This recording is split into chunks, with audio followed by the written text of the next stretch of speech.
गोस्वामी तुलसीदास जी महाराज ने रामचरितमानस का पंचम सोपान जो है सुंदरकांड, बड़ा अद्भुत ये दर्शन कराया है। सुंदरकांड में सुंदरता की जो पराकाष्ठा है वो सुंदरकांड से दर्शन कराया। संसार में सत्य सौंदर्य क्या है, स्थिर सौंदर्य क्या है, जो कायम रहने वाला सौंदर्य है। बाकी तो संसार में जो भी सुंदरता हमको दिखाई देती है वो सब नश्वर है, एक न एक दिन वो विलुप्त हो जाने वाला है। लेकिन भक्ति का सौंदर्य ऐसा है जो कायम रहता है, सदैव रहता है, एक जैसा रहता है और स्थिर रहता है। तो वो दर्शन बाबा तुलसी ने मानस के पंचम सोपान में सुंदरकांड में हमको दर्शन कराया है। बहुत ज्यादा सुंदरता का प्रयोग।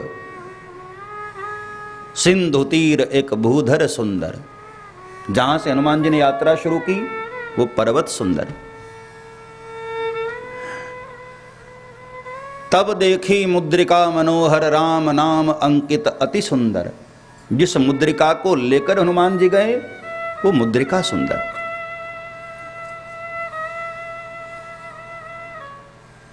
जिस कथा को भगवान शंकर गा रहे हैं, सावधान करी मन करी पुनि शंकर, लागे कहन कथा अति सुंदर।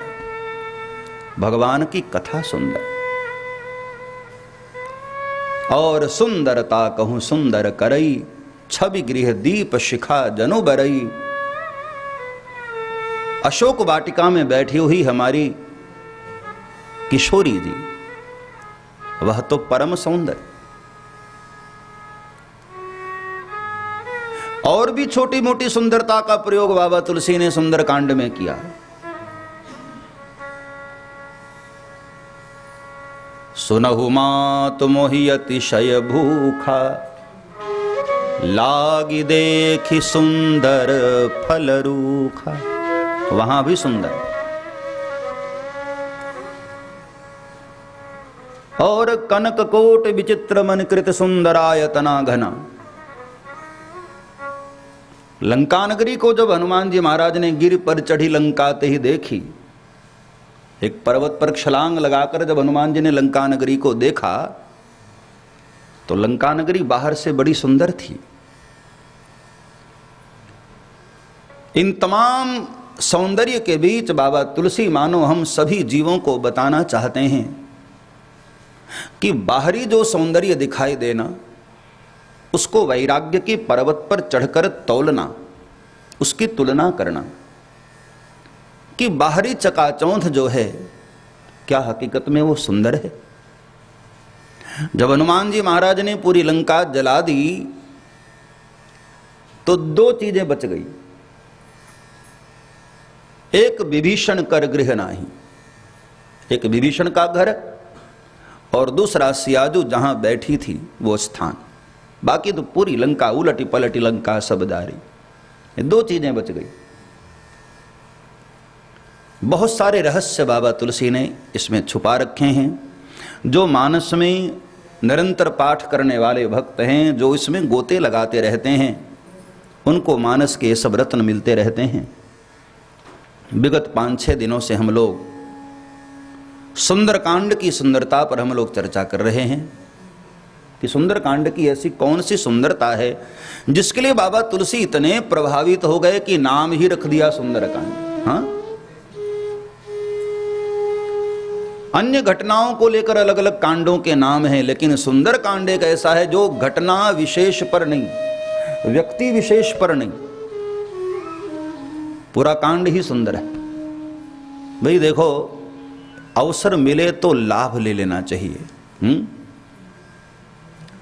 जैसे कभी व्यापारी लोग चांस मिलता है तो लाभ लिए बगैर नहीं रहते हैं। चांस मिलता है तो लाभ ले ही लेते हैं और लेना ही चाहिए। जो चूक गया जीवन में वो चूक गया। भगवान हर किसी को 3 बार अवसर देते हैं, हर किसी को। एक संत से मैंने ऐसा सुना, और कहीं बहुत पहले मैंने पढ़ा भी था, मुझे स्मरण नहीं। हर जीव को भगवान 3 अवसर देते हैं पूरी लाइफ में, पूरी जिंदगी में। वो उसके जीवन का टर्निंग पॉइंट होता है। 3 अवसर हर किसी को भगवान देते हैं। वहां से वो चाहे तो और गर्त में चला जाए, और चाहे तो छलांग लगाकर और ऊपर उठ सके।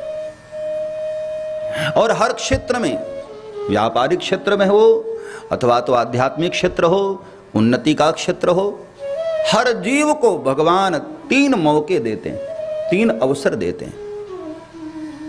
उस अवसर का लाभ जिसने ले लिया, धन्य है वो, बड़भागी है वो।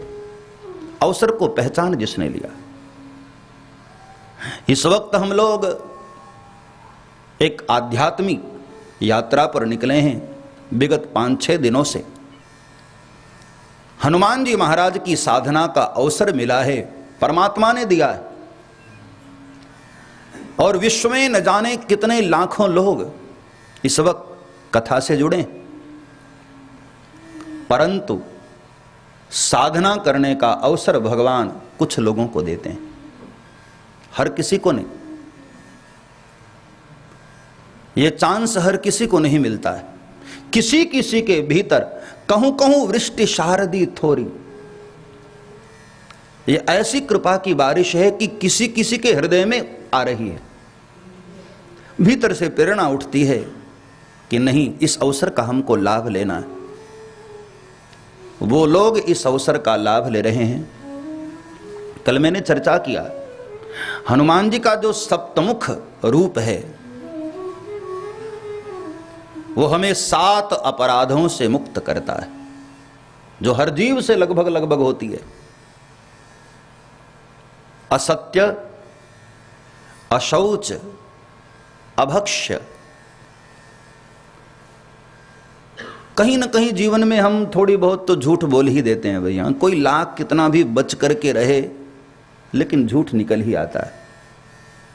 व्यापार करते वक्त तो जो भाई देखो झूठ बोलना ही पड़ता है, उसमें झूठ के बिना तो कमाई नहीं है। हाँ, जितने में वस्तु मिली है आप उतने में तो नहीं बेच सकते। ग्राहक को कहना पड़ता है कि भाई देखो हमको पड़ता नहीं पड़ेगा, इसमें हमारी इतनी की खरीद है। वहां झूठ बोलना पड़ता है, मजबूरी है हमारी। न बोले तो केवल समाज की सेवा ही होगी, कमाई तो नहीं होगी। तो असत्य ये अपराध है। सांच बराबर तप नहीं, झूठ बराबर पाप। पाप तो पाप है। तो इस अपराध से हनुमान जी महाराज, जो सप्तमुख रूप है हनुमान जी का, उनकी उपासना से ये 7 अपराध जो हमसे अनजाने में हो जाते हैं, न चाहते हुए भी हो जाते हैं। अशौच, अपवित्रता। कई बार हम अपवित्र होते नहीं, लेकिन हो जाते हैं अनजाने में। भगवान का पूजन कर रहे हैं, कहीं शरीर में खुजली हुई उस वक्त, यह भी अपवित्रता मानी गई। उसी हाथ से पुनः हमने छू लिया। हमने होठों को छुआ, होठ हमेशा जूठे रहते हैं, और उसी हाथ से हमने भगवान को छू लिया। अथवा तो शौच क्रिया में गए हैं और वहां से हम आए, बगैर हाथ पग धोए ही हम मंदिर में प्रवेश कर गए, अथवा तो रसोई घर में हम प्रवेश कर गए। ये दोष है, अपराध। असत्य, अशौच, अभक्ष्य। अनजाने में कई बार हम लोगों से अभक्ष्य भक्षण हो जाता है।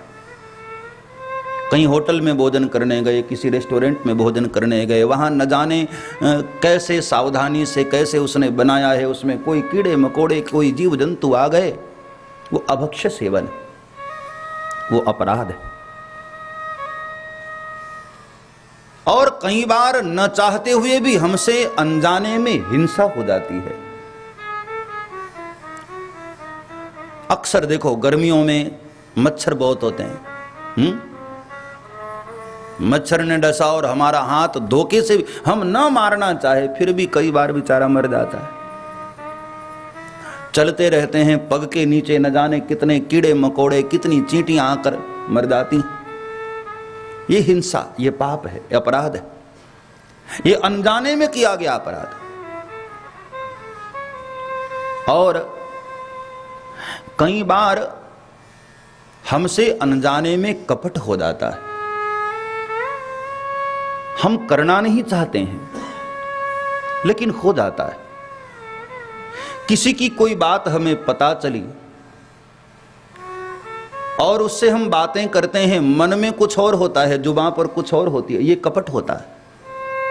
हमें पता है कि आदमी गलत है लेकिन हम उसको बताना नहीं चाहते हैं, उसकी झूठी तारीफ किए चले जाते हैं, ये कपट है। मन में कुछ और है और जुबान पर कुछ और है। ये अनजाने में किया गया कपट है। करना नहीं चाहते आप लेकिन कपट हो जाता है। और कई बार हमें पता नहीं लगता है, एक और अपराध हमको लगता है निंदा का। किसी की निंदा, किसी की बुराई, बातों बातों में ही कई बार सामने वाला ऐसी बातें करता है कि हमको न चाहते हुए भी हाँ करना पड़ता है। हाँ, यार आपका पड़ोसी तो आजकल बड़ा दुष्ट हो गया है, हमको पता है वो सज्जन है लेकिन वो कह रहा, हमारा मित्र कह रहा है तो हमको हाँ करना पड़ता है, तो उस निंदा में हम शामिल। और रामायण में लिखा है पर निंदा सम अघन गरीसा, दूसरे की निंदा के समान कोई पाप हो ही नहीं सकता। कई बार हमको पता नहीं होता और हम निंदा पर निंदा, बुराई पर बुराई किए जाते हैं। किसी की निंदा करना मतलब उसके दुर्गुणों को अपनी जिह्वा पर लाना। ये निंदा करने वाले लोग सोचो कितना बड़ा अपराध कर रहे हैं। किसी की भी निंदा, मां अपने बच्चे का मलमूत्र साफ करती है तो हाथों से, लेकिन समाज के जितने निंदक लोग हैं ना, वो दूसरों की बुराई अपनी जिह्वा पर ले लेते हैं। अब किसी गंदगी को हाथ से छूना और जिह्वा पर लाना, ये कितना बड़ा दोष है, लेकिन अनजाने में लोग किए जा रहे हैं। तो ये जो निंदा है यह भी एक अपराध है, ये दोष है, पाप है। और कई बार हमसे एक ऐसी भूल हो जाती है, कोई भी धर्म कार्य मनगढ़ंत करने से, शास्त्र के विपरीत करने से।